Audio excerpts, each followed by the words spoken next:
Okay, well, let's look here. Super Mario Bros. 2. It's a classic game.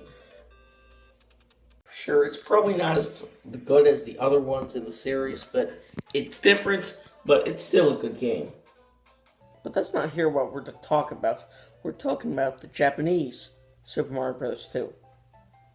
Okay, so the game was intended for the Famicom Disk System. The Famicom was the Japanese NES.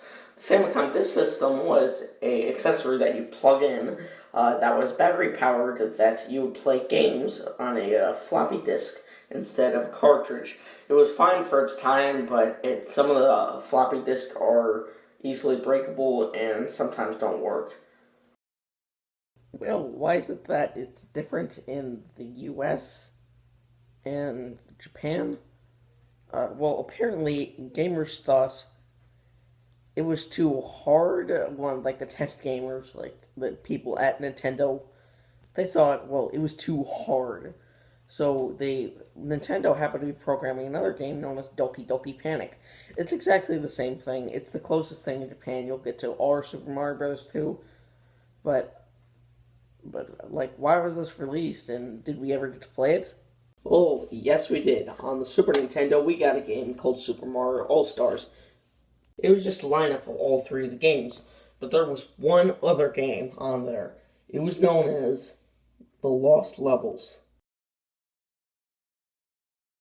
Don't get me wrong, this game is great. It's just a 16-bit rendition of the classic 3 games, but The Lost Levels was included, and this was the Japanese Mario Bros. 2, except in the US it was referred to as the levels that were taken out of the first game because they do play very similar, closer to the first game than the third game.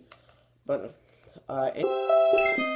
so, as you see, once again, it's still a one-player game, except this option, you only have the option of 2 characters, Mario and Luigi. But in our Super Mario Bros. 2, we got Mario, Luigi, Toad, and Peach. Peach is my favorite because you can just hover over everything. Now, to be honest, I'm not expecting anything too hard. I mean, like, I have beaten a majority of the Mega Man games, and those are hard side-scrollers, and I'm pretty good at side-scrollers also, because that's probably my favorite game. So, level 1, I mean, like, it's just an average Mario level. I mean, like, sure, I think some of the things are out of place. Like, it's probably just, like, something that a kid made in Super Mario Maker. Like, not saying it's a bad level, but I mean, like, I do think it's a little easy that you get the star in the level, but I think they're just preparing us.